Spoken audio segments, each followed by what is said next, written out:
buenas tardes a todos y a todas. Estamos en esta tarde en desarrollo de la Cátedra de Integración que venimos desarrollando la Fundación FUNCLODE del expresidente Leonel Fernández y la Corporación Escenarios de Colombia que presido.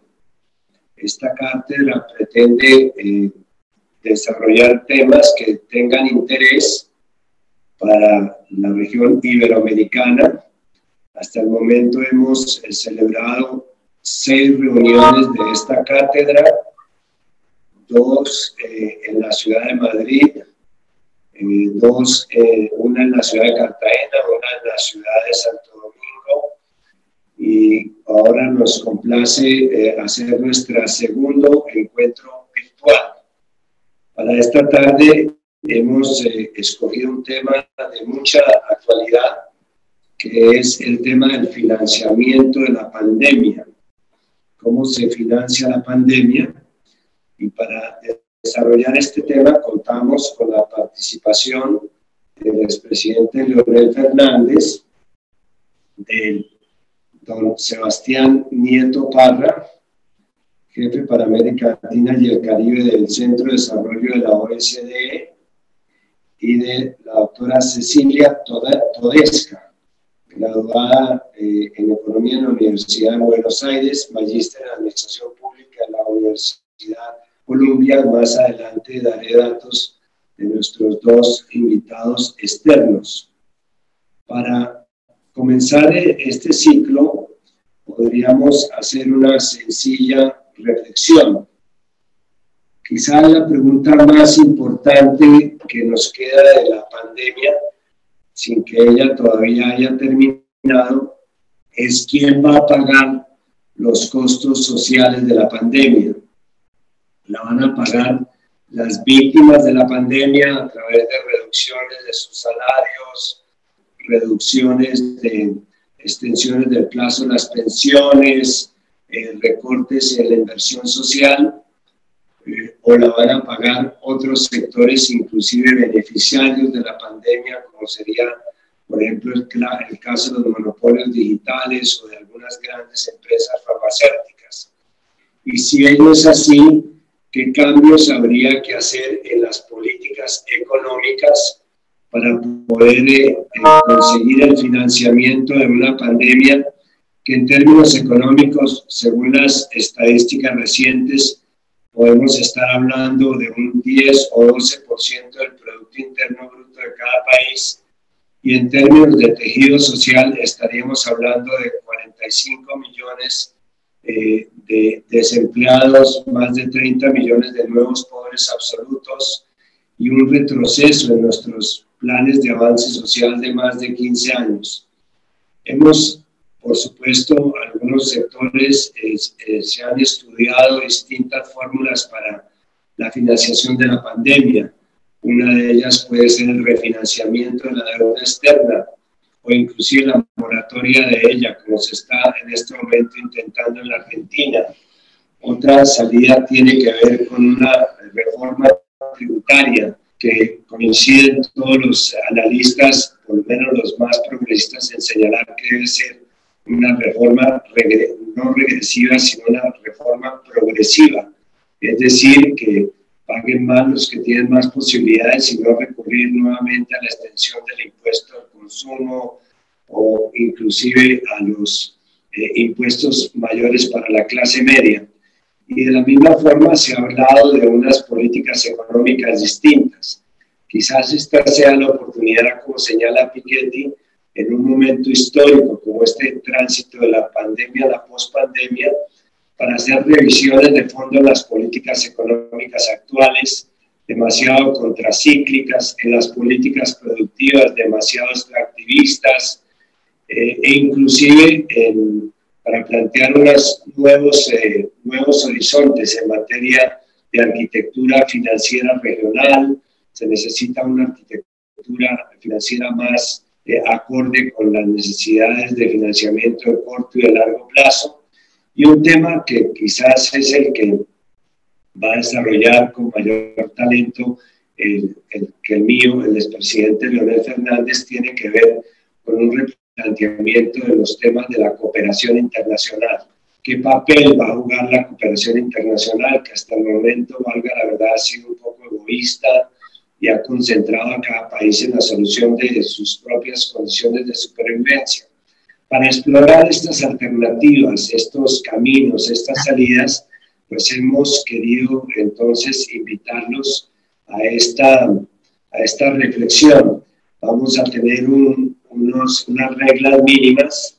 Al principio habrá una exposición de unos 7 minutos por parte de cada uno de los panelistas, de los 3 panelistas.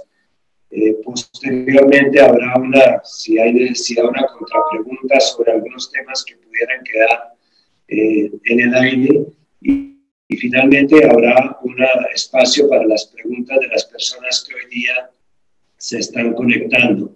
Tenemos que igualmente, para terminar, comentar que tenemos una red de universidades que hoy día se están conectando a esta cátedra, alrededor de unas 10 o 12 universidades en América Latina, por supuesto en Colombia, por supuesto en República Dominicana, pero también en Argentina, en Brasil, en otras partes del continente.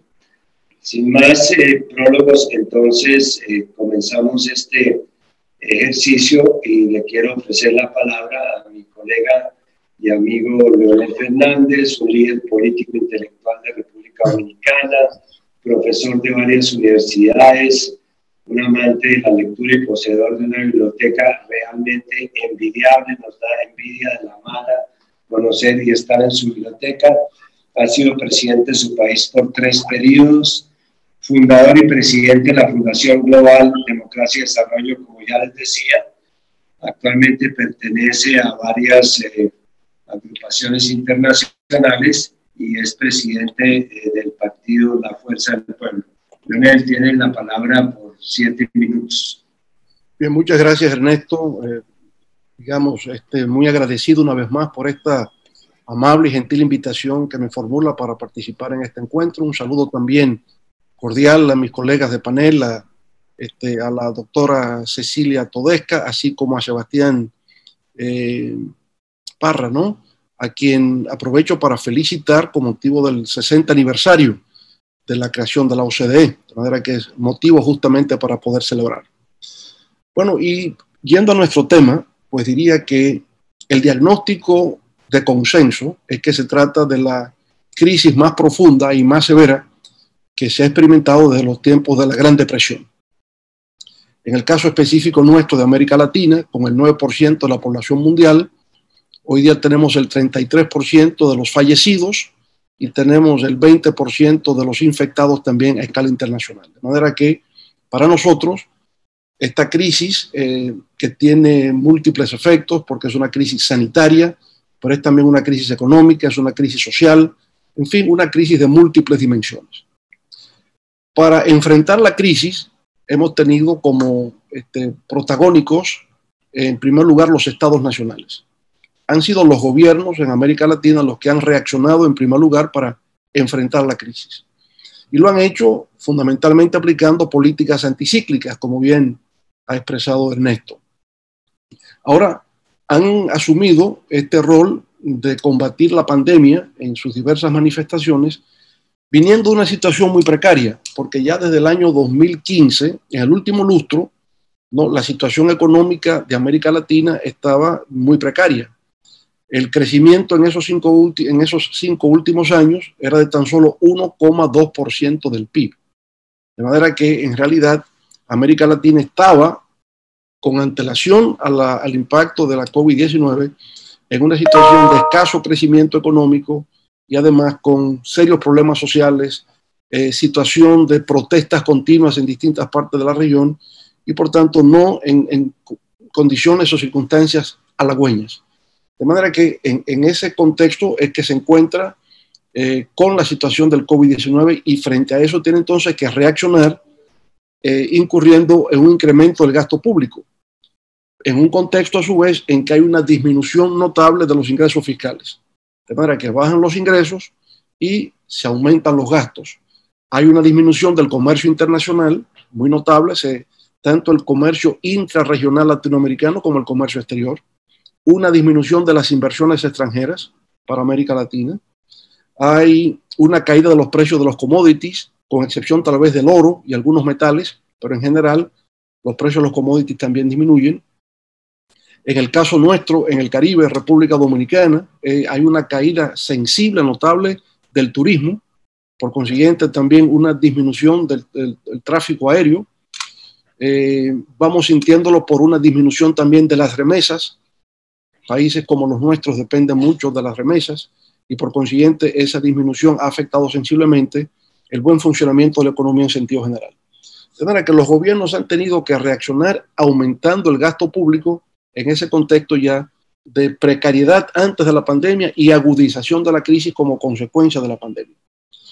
Obviamente que esto implica un incremento de la deuda pública para nuestros gobiernos y por consiguiente, si bien en el corto plazo ha contribuido mediante la aplicación de políticas fiscales y políticas monetarias, de alguna manera contener la hemorragia de la pandemia, no es menos cierto que en el mediano y largo plazo iríamos hacia una crisis financiera justamente por el tema del incremento desorbitado que tendría la deuda pública. Bueno, lo que ocurre es que en realidad para enfrentar este problema de carácter global, lo cierto es que no hay solución nacional. Un problema de carácter global va a requerir de una participación también global mediante la creación de un fondo de emergencia global de solidaridad y cooperación.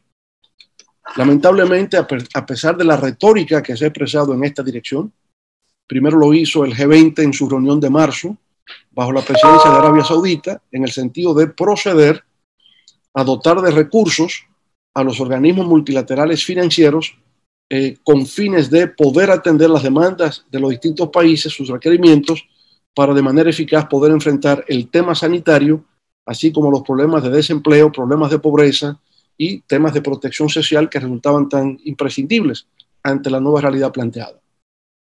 Es interesante recordar que en esos primeros momentos la Agencia de Naciones Unidas sobre Comercio y Desarrollo, UNCTAD, emitió un documento donde establecía que para las economías emergentes y en desarrollo se iba a requerir un paquete financiero de unos 2.5 trillones de dólares y que esos recursos podrían alimentar a los sistemas de Bretton Woods a los fines de justamente acceder a los requerimientos de las economías emergentes y en desarrollo.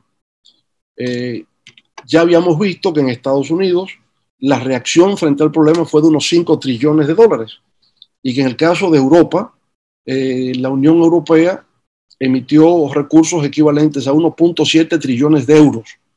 De manera que las principales economías del mundo, Estados Unidos tenía capacidad para responder a la crisis con políticas monetarias y fiscales, y Europa, la Europa Unida, fue capaz para los 27 países disponer de recursos extranacionales por 1.7 trillones de dólares. Entonces, para las economías emergentes y en desarrollo se ha planteado esta cifra de 2.5 trillones. Para América Latina, de esos 2.5 trillones requeriríamos 1 trillón de dólares para poder efectivamente enfrentar la situación. No es menos cierto que el Banco Mundial, Fondo Monetario Internacional, el BID han tenido alguna reacción de apoyo, pero obviamente que insuficiente para lo que se necesita. El Fondo Monetario, por ejemplo, ha tenido 2 líneas de crédito, una que es una iniciativa de financiación rápida y la otra que es una línea de crédito rotativa que han funcionado. Un país como la República Dominicana se ha beneficiado de los 11 países latinoamericanos que se han beneficiado de esas 2 líneas rápidas de financiación. La República Dominicana ha obtenido 650 millones de dólares.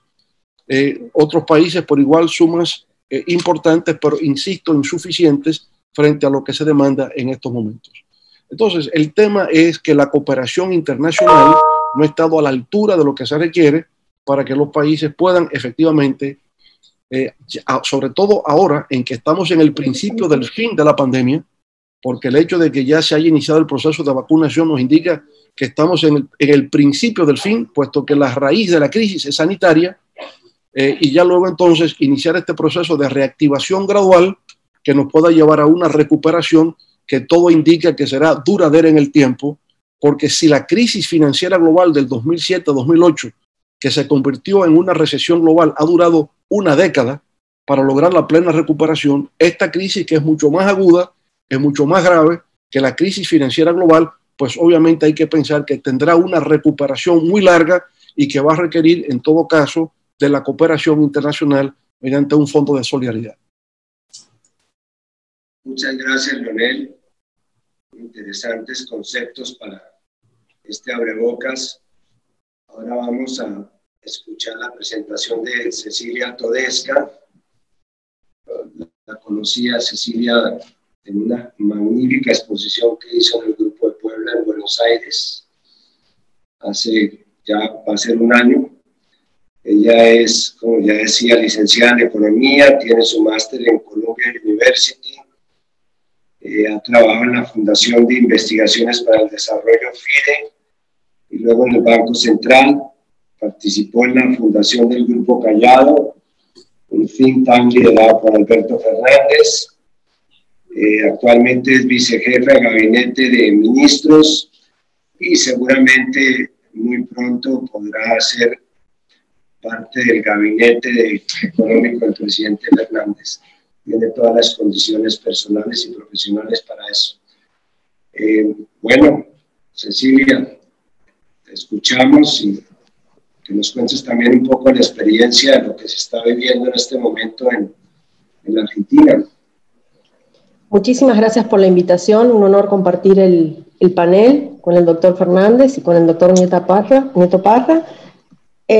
Sí, efectivamente, me parece que en el marco de esta mesa, quizás lo que yo podría aportar es la experiencia de la República Argentina en el marco de la pandemia, pero tiendo a coincidir con la exposición del doctor Fernández en términos de que la cooperación global parecería haber sido de un tamaño que no se condice con el impacto que esta crisis sanitaria ha tenido sobre la economía, por un lado, y por el otro lado los instrumentos no parecen haber sido tampoco los mejores, ¿no es cierto? Es decir, aumentar la deuda no parece ser, en todo caso, la mejor de las recetas. El caso argentino es particular porque la República Argentina, al inicio del año 2020, venía de una crisis de balanza de pagos. Nosotros recurrentemente tenemos crisis de balanza de pagos y los últimos 2 años, 2018-2019, habían sido muy fuertes. Cuando digo muy fuertes, es de verdad muy fuertes. El PIB per cápita en los últimos 4 años, en el periodo 2016-2019, perdió casi 8 puntos.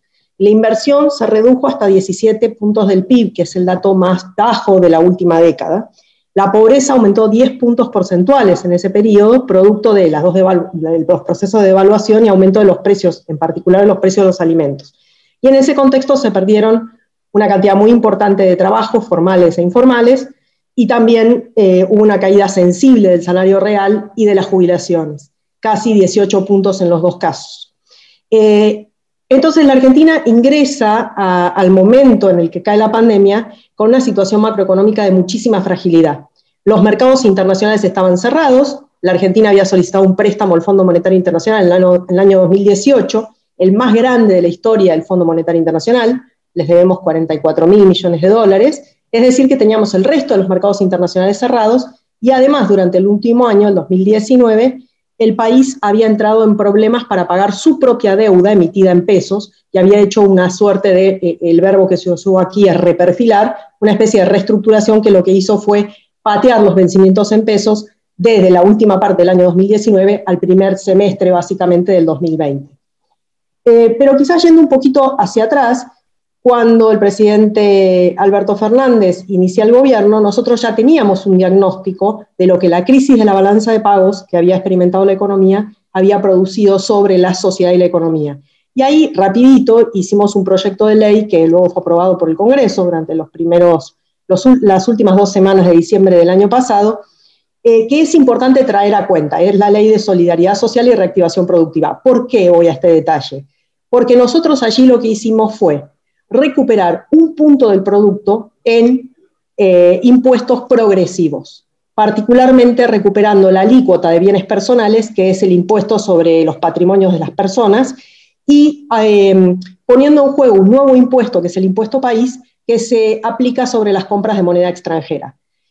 sumando otros impuestos que también se tocaron, con esa ley nosotros logramos 1.5 puntos del PIB de aumento de los tributos. Y hoy, cuando se ven los datos de recuperación tributaria después de la pandemia, en donde por supuesto cayeron como quizás nunca antes en la historia, la recuperación se nota ¿dónde? Ahí, en los impuestos progresivos. Entonces nosotros, uno de los mecanismos que hemos tenido para financiar la pandemia y la eventual post-pandemia ha sido justamente esta idea de volver a revisar la escala tributaria y ver aquellos sectores que son los de mayores ingresos tienen que aportar un poco más. Esto por un lado. La segunda vía de financiamiento para nuestro paquete COVID, que alcanza más o menos 7 puntos del PIB, eso es lo que la economía argentina, digamos, lo que el gobierno nacional ha inyectado en la economía argentina en el marco de la pandemia, de los cuales 4,5 puntos más o menos son gasto público directo, y el resto son créditos subsidiados en su tasa o garantizados a través del Estado Nacional. Otra forma de financiamiento fue la recuperación del mercado en pesos, que en la Argentina era muy importante por esta historia que les contaba de la situación de default que tenía la Argentina al inicio del año 2020. Es muy interesante notar que justo en el momento de la pandemia, y recuperando funciones que son inherentes al Estado, nosotros pudimos, a través de las garantías estatales y a través del subsidio de tasa, incrementar el crédito en 2 puntos del PIB, durante los 6 meses de pandemia.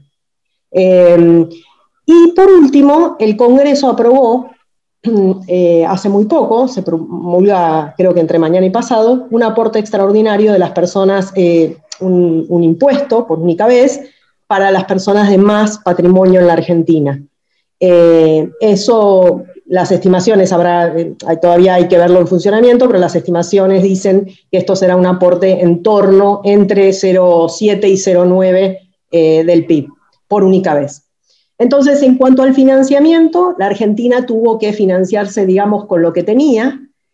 Por supuesto que también usamos financiamiento del Banco Central, dentro de las normas que nos lo permiten, pero cuando uno ve los datos de pobreza, de caída del empleo, de indigencia y de destrucción de empresas, uno rápidamente se da cuenta de que el impulso fiscal tendría que haber sido aún mayor. Nosotros no teníamos cómo financiarlo y, de hecho, tampoco hubo un instrumento a escala global que fuera fácilmente utilizable, sobre todo en un caso tan atípico como el de la Argentina, que ya venía de haber pedido un préstamo muy grande en el Fondo Monetario y que tenía, como decía antes, prácticamente cerradas las puertas al mercado internacional de crédito y también tenía problemas en su propio mercado doméstico de colocación de deuda. Entonces, digamos, como para resumir, creo que lo que funcionó bien fue este diagnóstico prematuro que tuvo que ver con la recuperación de impuestos de orden progresivo.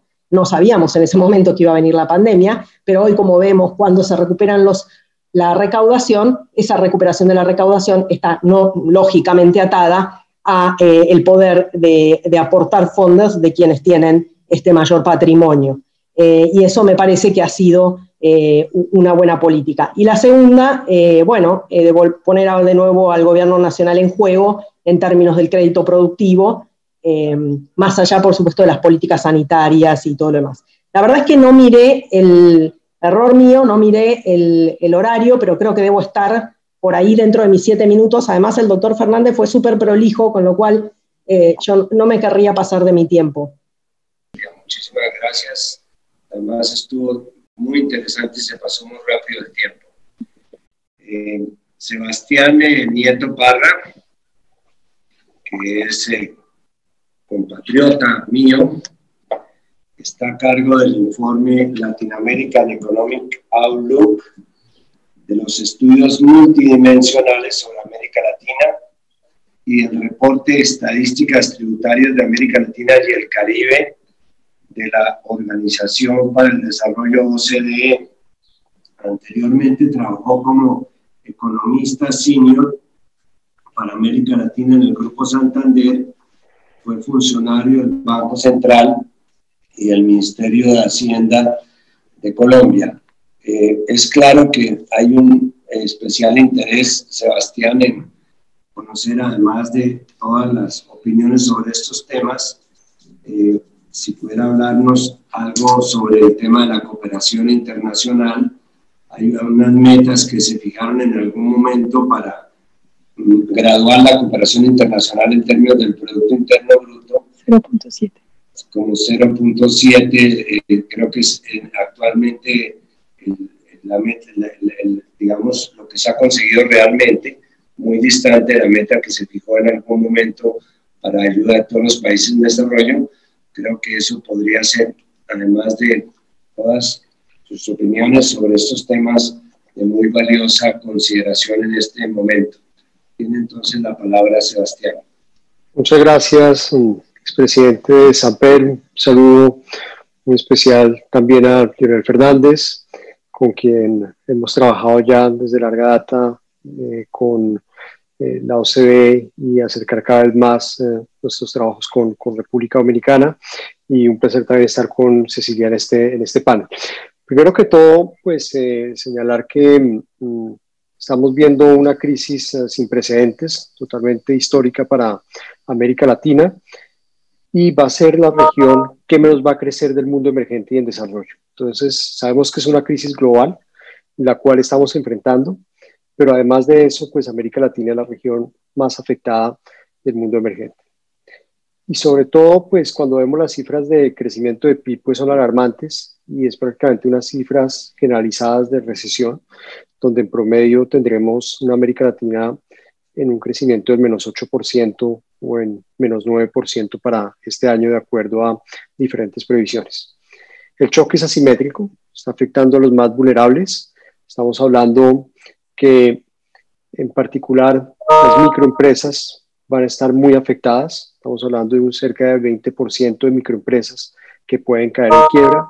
También trabajadores vulnerables que no están cubiertos por ningún régimen de asistencia o de protección social, que pueden caer en la pobreza. Estamos hablando de cerca de un 40% de trabajadores que no estaban cubiertos por ningún régimen de asistencia o protección social, tema totalmente vinculado con la alta informalidad. Se han tomado medidas, pero sin duda alguna se necesita mayor financiación, y precisamente lo que hemos venido trabajando desde la OCDE es ver qué tipo de acciones se pueden tomar en el corto plazo y en el mediano plazo para responder a esta crisis, donde se necesita sin duda alguna mayores capacidades. Noticias positivas, porque sí las hay, yo creo, de elecciones, es focalizar bien el gasto. Por ejemplo, a los trabajadores que no estaban cubiertos por ningún régimen de protección social o asistencia social. Ingreso solidario en Colombia, el bono familiar universal en Perú, la extensión de Bolsa Familia en Brasil, o políticas de emergencia que se han hecho en Argentina o en Chile. Sin embargo, ¿de qué forma podemos responder a que el crecimiento sea más sostenible? Por el lado de la financiación, el margen de maniobra es reducido actualmente, pero sí hay acción. Por ejemplo, mirando qué gastos tributarios son ineficientes y generar un hueco fiscal importante para la región. Un caso muy importante, por ejemplo, en el caso de República Dominicana. Otro tema también sumamente importante, por ejemplo, los impuestos sobre las propiedades raíz, de qué forma podemos generar mayor progresividad. Otro aspecto fundamental donde ahí la agenda internacional es clave es la de mayor cooperación para políticas de antievasión fiscal, donde de hecho en la OCDE tenemos toda una agenda de trabajo de qué forma evitamos el fraude fiscal a nivel internacional, y donde también a nivel doméstico se pueden tomar acciones totalmente vinculadas con mayor capacidad de las oficinas tributarias. Sin embargo, estas son medidas que se pueden tomar en el corto plazo, pero en el mediano plazo tenemos que pensar en un pacto fiscal que necesita América Latina. Un pacto fiscal donde necesitamos mayor progresividad de los impuestos, donde sin duda alguna, cuando vemos que en América Latina se recauda el 2% del PIB en personas naturales, pues es muy bajo con respecto al 8% que se recauda en los países de la OCDE. Y en términos generales estamos hablando de una América Latina y el Caribe donde recaudamos solamente el 23% del PIB, muy inferior al 34% que tenemos en los países de la OCDE. Y en los dos países donde tenemos expresidentes en este debate, pues el ratio es aún menor. En el caso de República Dominicana estamos hablando de cerca del 13% y en el caso de Colombia el 19%. Entonces, es un tema que sin duda alguna tiene que estar en la agenda del pacto fiscal que necesitamos en América Latina. Sin embargo, inmediatamente también tenemos que ver un tema que menos habíamos discutido anteriormente en general para la América Latina y el Caribe, y es el de la gestión de la deuda pública. Entramos a esta crisis con un mayor endeudamiento, con un menor espacio fiscal, y estamos hablando ya de un ratio de deuda sobre impuestos que preferimos verlo así porque finalmente le dice a uno cuál es la capacidad que tenemos para pagar la deuda. Y hoy en día el ratio de deuda sobre impuestos en América Latina es cercano al 225%.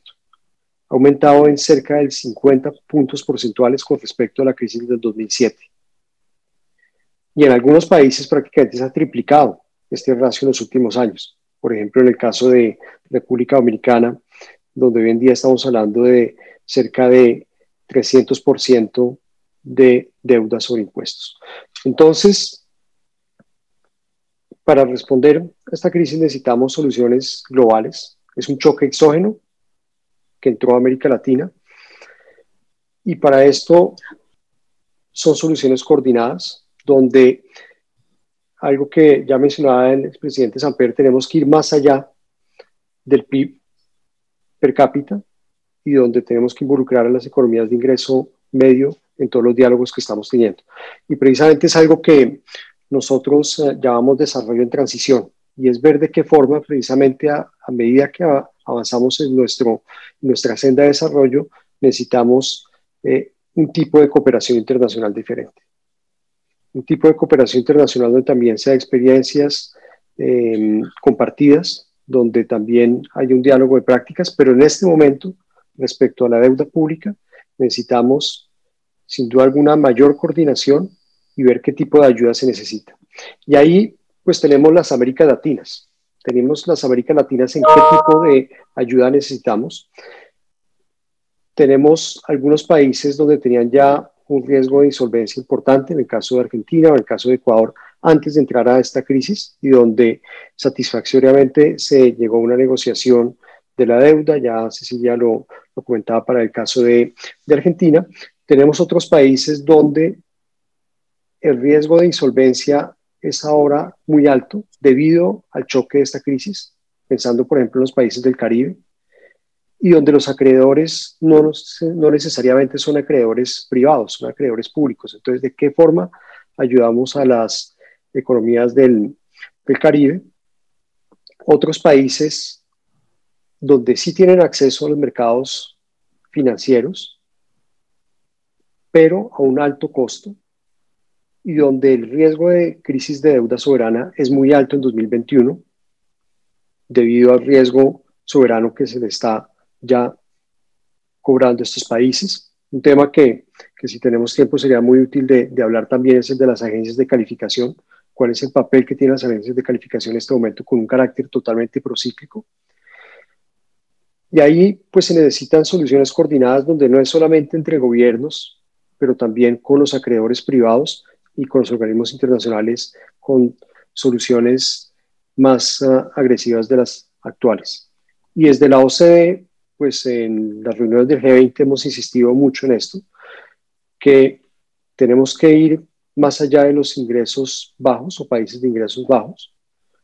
Esto es una agenda donde es independiente del ingreso per cápita, del tipo de ayuda que necesitamos, y donde también necesitamos involucrar a todos los actores.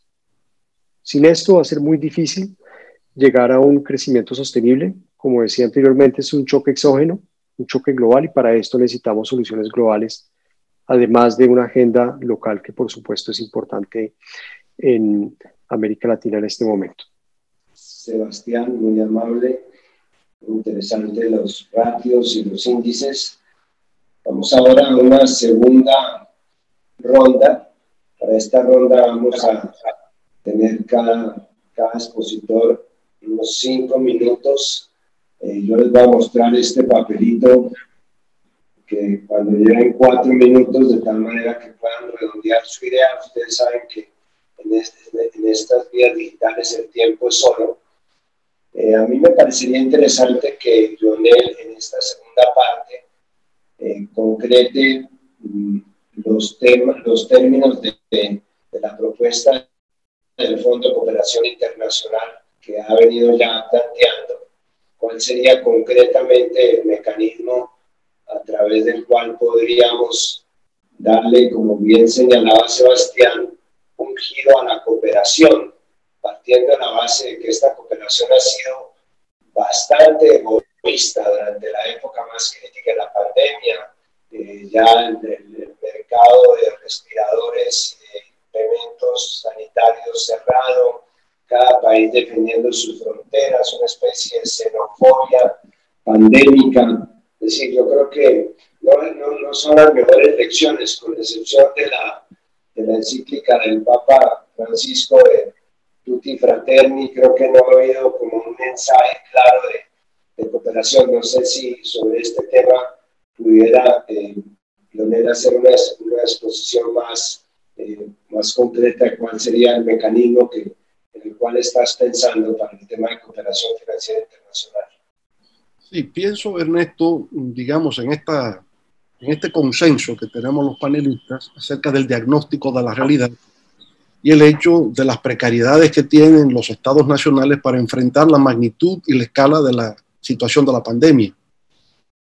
Sebastián apunta a un elemento que me parece clave en estos momentos para que se produzca a plenitud la cooperación internacional, y es que no se reduzca, como ha sido la tradición hasta ahora, a países muy pobres altamente endeudados, porque entonces estaríamos dejando fuera a los países de renta media, que están siendo severamente afectados, como ha sido el caso de Argentina, que ha expuesto muy bien Cecilia, el caso de República Dominicana y en general de toda la región.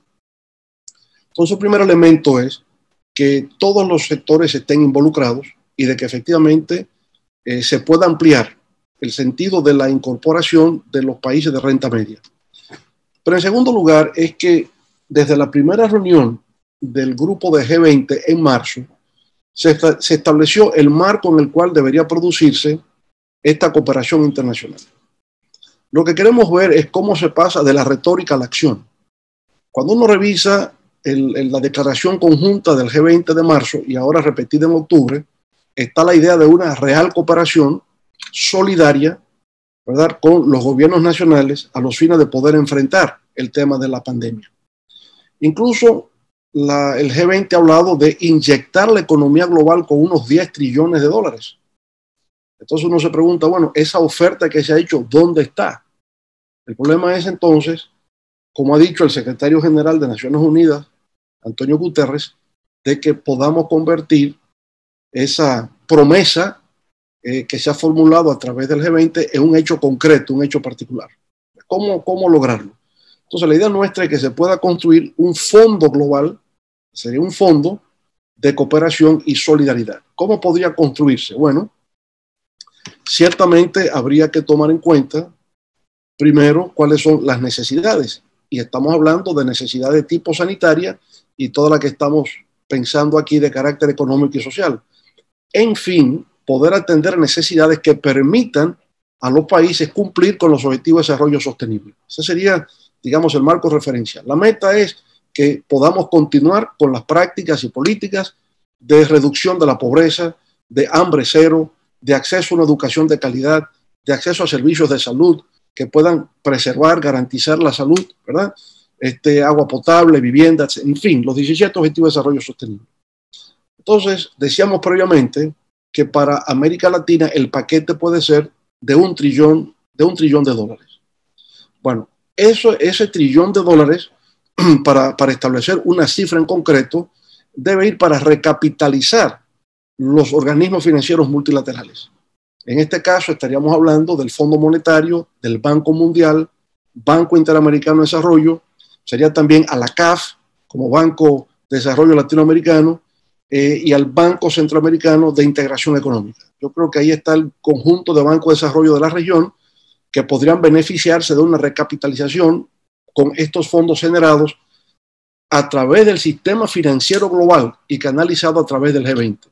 Porque se podría preguntar, bueno, ¿y de dónde surgen estos fondos? El G20 no ha dicho dónde proceden, pero obviamente tendría que ser a través del sistema financiero global. En nuestros encuentros del Grupo de Puebla, se ha hablado de establecer un gravamen, ¿no?, a los activos financieros globales que pueda utilizarse, pueda emplearse justamente para propiciar el desarrollo. Quizás en estos momentos plantearse un tema de gravamen internacional no encontraría una actitud quizás adecuada, ¿no? Se vería como que hay una intención de afectar este sector y por consiguiente podría retrasarse cualquier iniciativa en este sentido, y estos recursos se requieren en el corto plazo.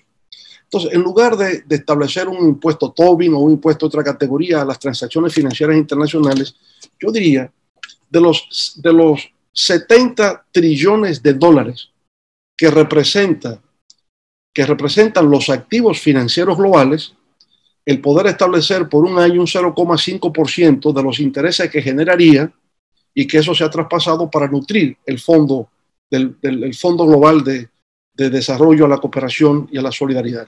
Es decir, hoy día, como hay una actitud de filantropía, ¿no?, de las figuras como Bill Gates, de Warren Buffett, en el plano individual de empresarios, sería, digamos, en base a los fondos ya existentes de los activos financieros globales, el poder consensuar a través del G20 una cifra como del 0,5% de los intereses que generaría esos 70 trillones de dólares, que son 10 veces el Producto Bruto del planeta.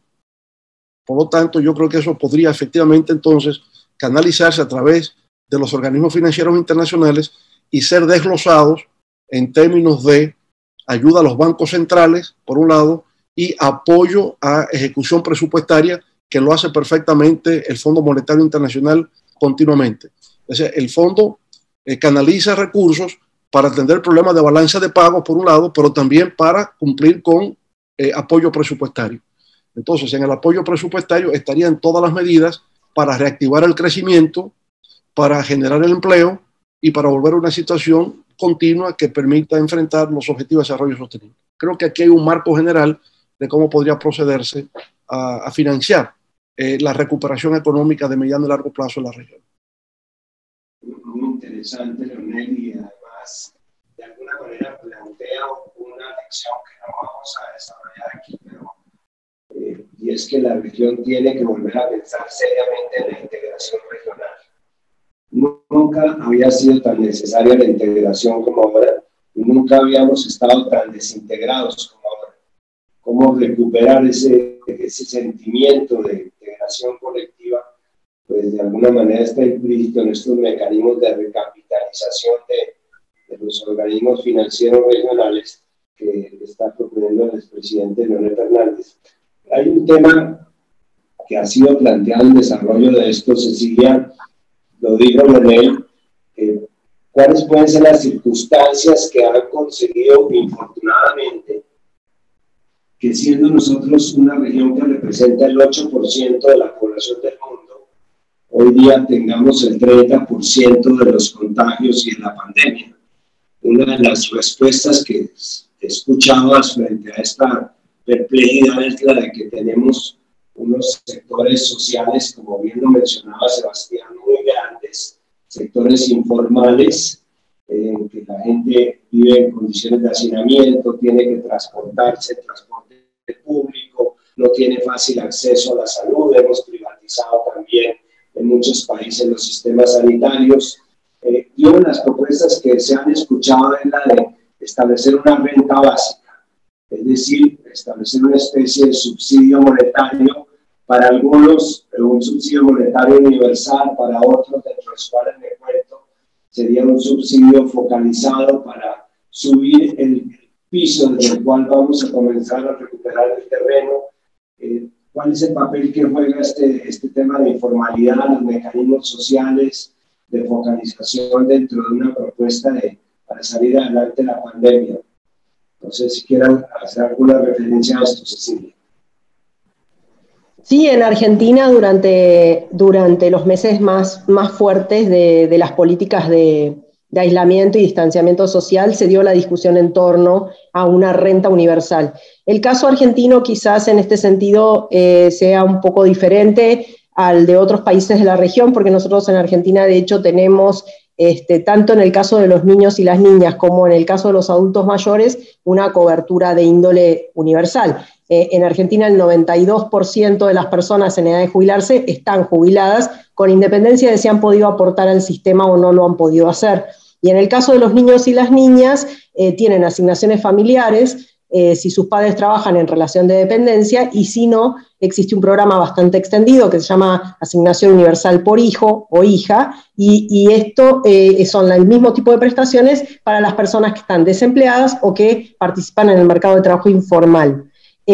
Con lo cual, el diagnóstico en el caso argentino es que más allá, en realidad nosotros tenemos la idea de que no necesitamos una renta universal, pero sí necesitamos generar empleo. Tenemos los problemas concentrados en la franja etaria que va de 18 a 60 o 65. Es claro en el caso argentino que hace ya muchos años la economía argentina no genera la cantidad de puestos de trabajo necesarios para ir incorporando a los jóvenes. Y ese es un desafío muy importante para la economía argentina y es uno de los principales objetivos del gobierno del doctor Fernández. Esto tiene que ver con poner al mercado interno otra vez en el centro de la escena y la producción también, luego de un periodo en el cual hemos tenido un enfoque económico diferente a este, ¿no? Así que, digo, sí, por supuesto que la discusión en torno al acceso a los servicios públicos básicos, a la salud, a la educación, la discusión en torno a la inserción en el mercado de trabajo y los trabajos con derechos, son fundamentales. Y luego estas políticas extendidas para determinados sectores de la sociedad, como es en el caso argentino la niñez, bueno, digo niños, pero en realidad es desde el momento en que nacen hasta que tienen 18 años, tienen la asignación familiar o la asignación universal por hijo. Por eso digo que donde vemos las mayores dificultades es en el momento en donde la gente tiene que salir y encontrar un trabajo. Como la economía argentina ha tenido distintos tipos de shocks y ha tenido muchas pérdidas de producto en el último tiempo, también ha generado shocks muy importantes sobre el empleo, ¿no? Entonces sí me parecen discusiones importantes.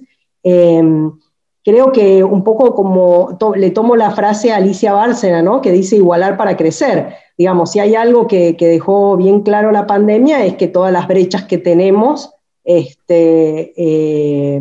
hacen también a las capacidades que luego, cuando tenemos un shock externo, como puede ser la pandemia, las personas y las empresas tienen para defenderse. No era lo mismo ser un trabajador en relación de dependencia y tener seguro médico y estar aportando a la jubilación que ser una persona que está inserta en el mercado de trabajo de forma informal y si no puede salir de su casa, pues entonces no cobra su ingreso, no tiene su salario y además no tiene, por supuesto, atención de salud. En la Argentina, de todos modos, hay salud pública para cualquier persona que habite este territorio, pero digo, de todos modos, las dificultades, las brechas, no quisiera avanzar mucho más, pero las brechas de género, de acceso a la salud, de inserción en el mercado de trabajo, las tecnológicas para poder conectarse como ha sido aquí en la Argentina, una gran parte digamos, nosotros casi no tuvimos clases, tuvimos una semana de clases, y luego las clases fueron suspendidas. La posibilidad de los niños y las niñas en sus distintos estadios de educación para conectarse con las escuelas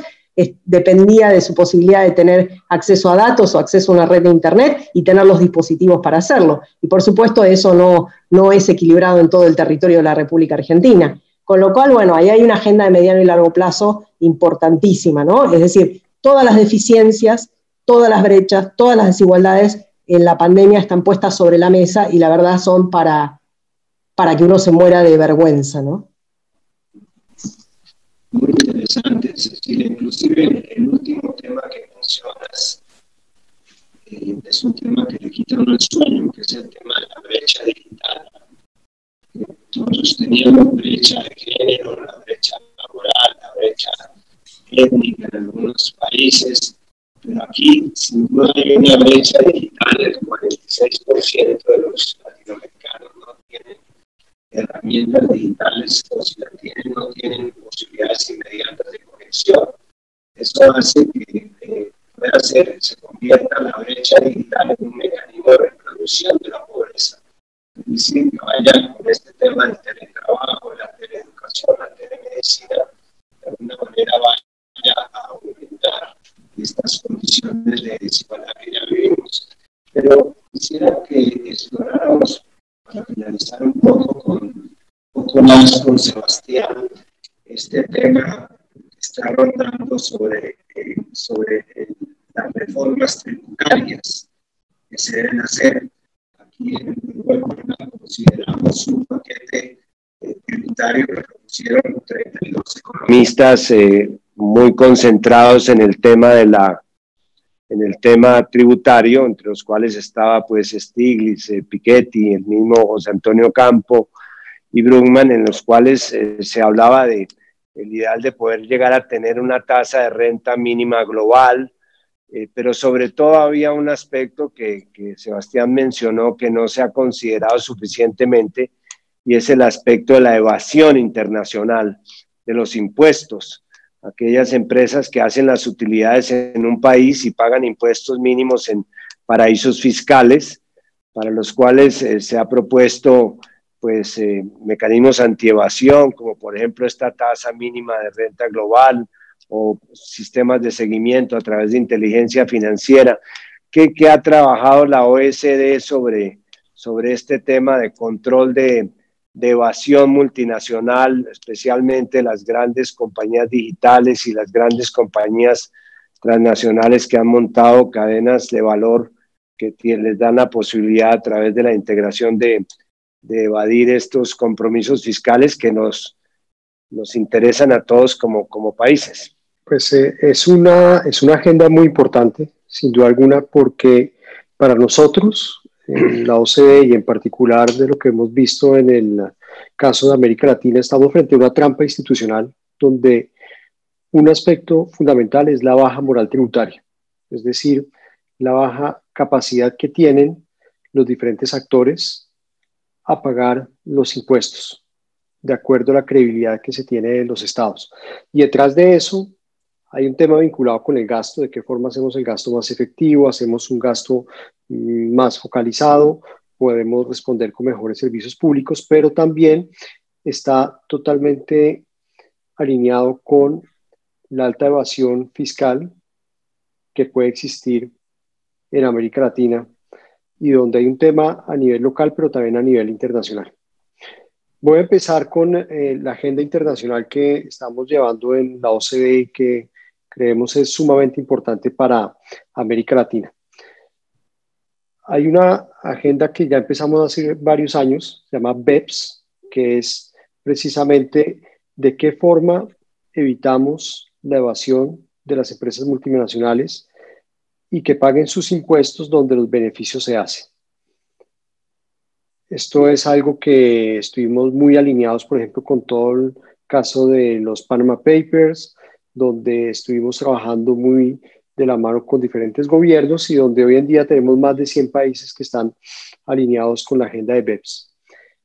Pero dentro de esta agenda de BEPS, un tema fundamental es el de las empresas digitales. Sin duda alguna, con esta crisis hay algunas empresas, algunos sectores ganadores y algunos sectores perdedores. Y por el lado de las empresas ganadoras, vemos las empresas conocidas como GAFA, donde han tenido una importancia fundamental durante esta crisis, pero que también han tenido unos beneficios muy altos y es muy importante saber dónde se están pagando los impuestos de estas empresas y para esto es clave determinar dónde están sus actividades. Entonces hay un tema del impuesto sobre beneficios, pero también del pago del IVA. Entonces, ¿cómo generar un sistema tributario para la economía digital? Es clave hoy en día y no se puede hacer a nivel nacional debido a la complejidad que llevan todas estas operaciones de las empresas digitales. Entonces, es por este motivo que tenemos dos agendas por el lado digital. Una por el lado de los beneficios, que es la agenda BEPS para las empresas digitales, y otro por el lado del pago del IVA. Y es que se pague el IVA donde está el consumidor de ese servicio digital. Además de esto, es ver también de qué forma reforzamos la capacidad de nuestras administraciones tributarias. Y ahí, precisamente, en nuestro informe anual de América Latina, el LEO, que este año lo hicimos sobre transformación digital, insistimos mucho en cómo las herramientas digitales pueden ayudar precisamente a generar mayor credibilidad de las administraciones tributarias y así aumentar la moral tributaria o la moral fiscal en América Latina, que es muy baja.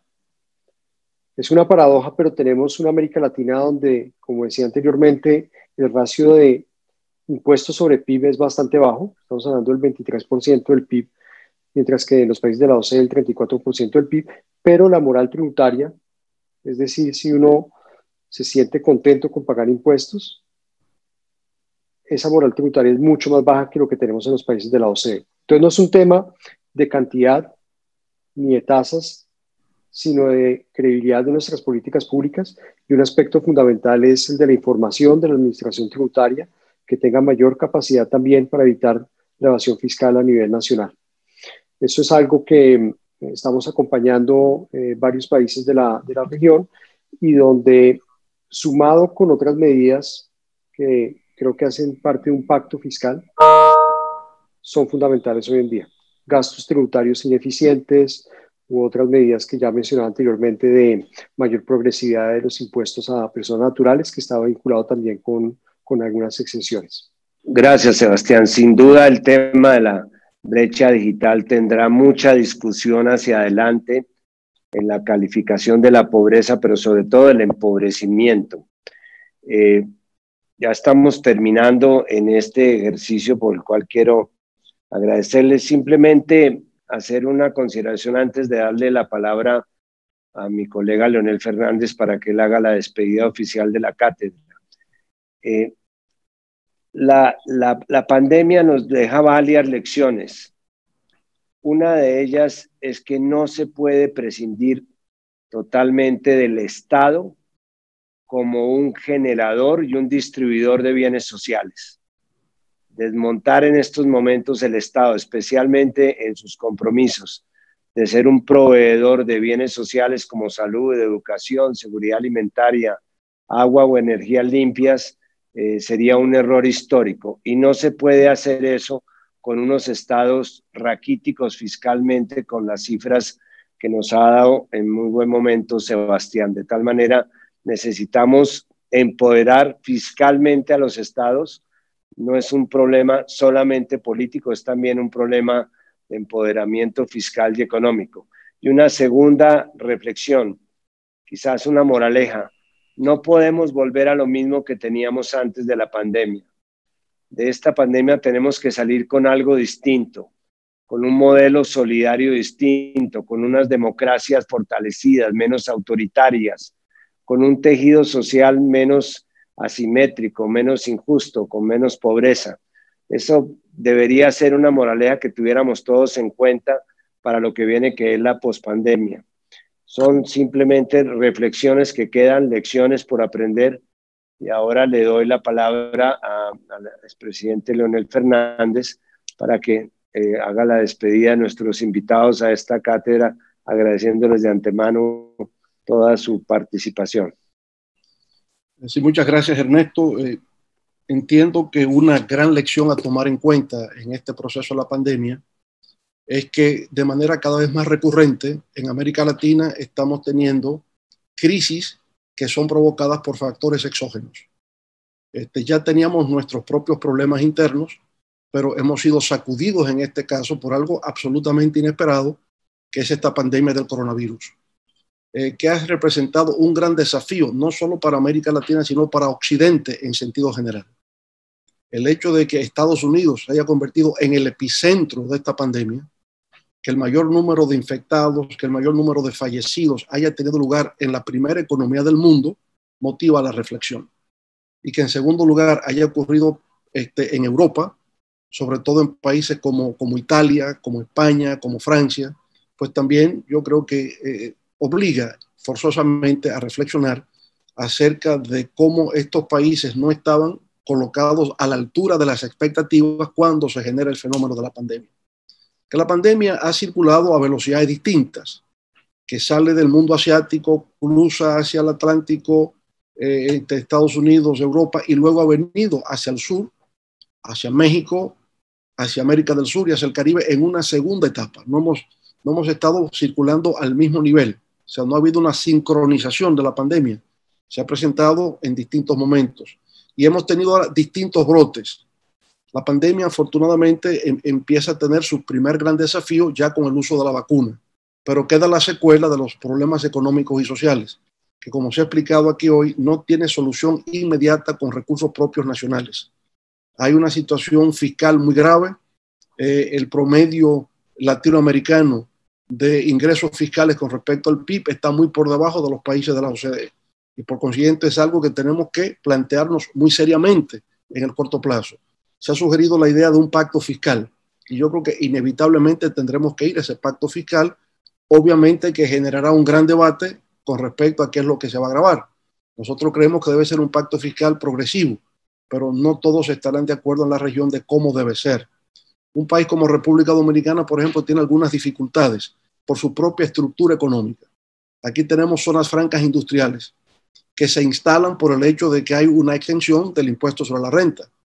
Si se va a gravar el impuesto sobre la renta a estas empresas, se van a ir del país, porque justamente su ventaja competitiva ha estado en el hecho de que al no tener que pagar impuestos sobre la renta y mantener bajos salarios, genera empleos en nuestros países, pero no son una fuente de transformación social. Por otro lado, usted tiene la industria turística, se instala sobre la base de incentivos fiscales. Eliminar exenciones, eliminar incentivos, obviamente que va a conducir, ¿verdad?, a una disminución de la inversión en la industria turística. De manera que ahí tenemos algunas dificultades de por dónde exactamente es que podrían venir los ingresos tan necesarios en este momento crucial de la historia de América Latina. Obviamente que todo esto ha creado de entrada una incertidumbre. Yo creo que estamos en una época de incertidumbre. El mundo no se había visto en una situación como esta en 100 años por lo menos. Y ahora está el temor de que un desafío que antes no veíamos tan claro, el tema de pandemias, el tema de virus, porque habíamos antes epidemias generadas más bien por bacterias que venían de los países subdesarrollados, venían de África. Ahora tenemos virus que nacen de economías desarrolladas y esto representa también un nuevo desafío para todos. En todo caso, quiero terminar diciendo que si bien es cierto que el impacto de la pandemia coronavirus, del COVID-19, ha representado, ¿verdad?, un desafío grande en muchos aspectos, no es menos cierto que hay algunas lecciones positivas. Como consecuencia del COVID-19, hemos hecho un uso más intensivo de las tecnologías virtuales de comunicación. Somos un ejemplo en estos instantes. Se ha incrementado el teletrabajo, la telemedicina y la bancarización digital. De manera que, y esto ha sido incentivado de alguna forma también por el impacto de la pandemia. De manera que espero que en efecto, ya entrando el 2021, en el primer semestre, podamos decir que hemos logrado contener la propagación del virus y que aceleramos el proceso de reactivación y recuperación económica. Muchas gracias. Bueno, nos despedimos.